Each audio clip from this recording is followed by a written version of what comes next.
Angka kematian kasus COVID-19 di Indonesia dalam beberapa hari terakhir tercatat tertinggi di dunia, menyalip India dan juga Brazil. Tingginya angka kematian linier dengan jumlah kasus harian Indonesia yang terus memecahkan rekor. Pulau Jawa masih menjadi epicentrum penyebaran dengan angka kematian yang tinggi. Apa penyebabnya dan sejauh mana pemerintah daerah mengatasinya? Saya akan tanyakan langsung ke Bapak Wakil Gubernur Jawa Timur, Pak Emil Dardak. Mas Emil, selamat malam. Selamat malam. Baik, Mas Emil, tinggi sekali angka kematian di Jawa Timur, bahkan sempat tertinggi di Indonesia, hari ini 234. Selama ini sejauh mana upaya penanganan terhadap pasien COVID-19 kalau angkanya terus tinggi begini, Mas Emil, angka kematiannya?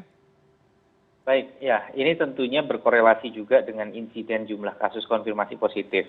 Artinya kalau kita merujuk kepada pakar epidemiologi, tentunya semua kembali dari upaya untuk menekan angka kasusnya pada intinya. Nah, sedangkan dari sisi hilir adalah bagaimana kita memastikan ketersediaan layanan kesehatan yang memadai. Inilah sebabnya baik dari sisi ketersediaan oksigen, obat, ini menjadi perhatian yang sangat penting. Dan sekarang sasarannya bukan saja untuk mereka yang berada di rumah sakit, tetapi juga untuk mereka yang berada di tempat seperti rumah isolasi ataupun yang melakukan isolasi mandiri. Kesemuanya harus bisa mendapatkan akses sesuai dengan kondisi gejalanya dan ketersediaan tenaga kesehatan yang mensupervisi. Oke. Nah, inilah yang kemudian menjadi upaya kita, bagaimana kita kemudian meningkatkan konversi tempat tidur untuk bisa mencukupi lonjakan kasus yang ada.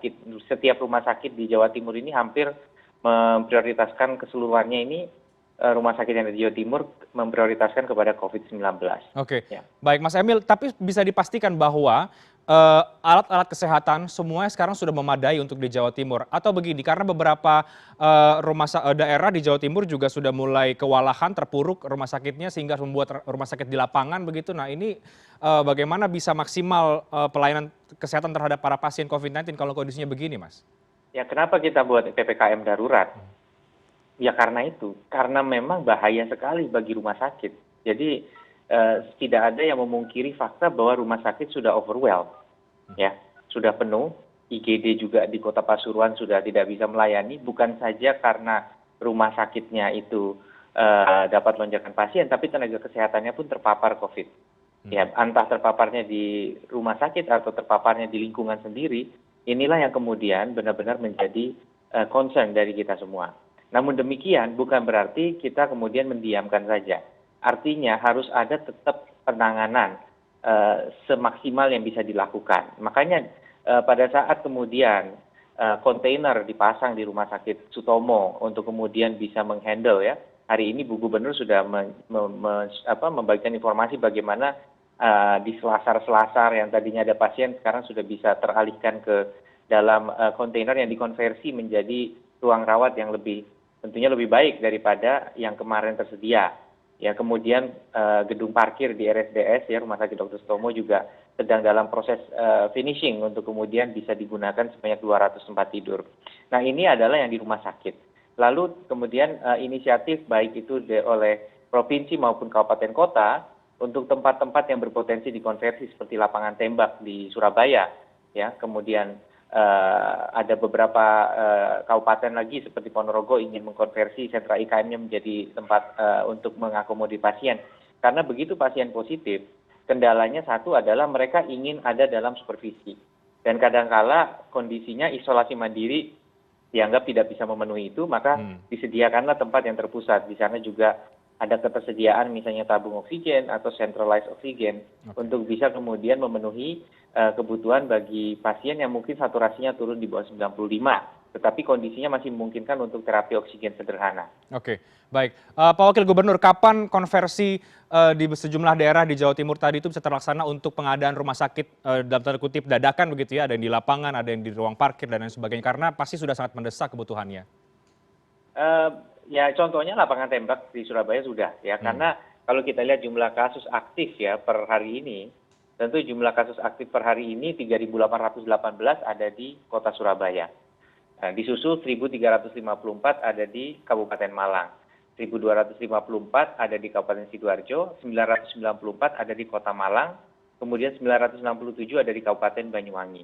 Nah, di tempat-tempat yang kasus aktifnya banyak seperti ini, memang dilakukan konversi aset gedung-gedung yang dimiliki pemerintah untuk kemudian bisa menjadi tempat untuk menerima pasien-pasien.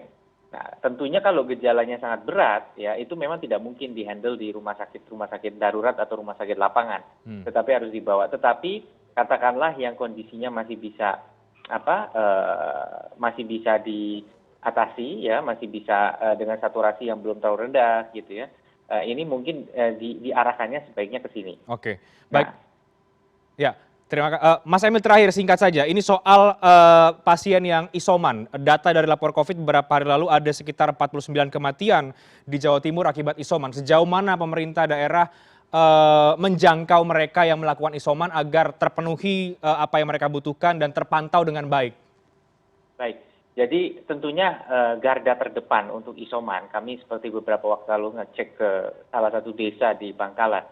Masyarakat di daerah pedesaan misalnya, mereka sangat-sangat khawatir untuk datang ke rumah sakit.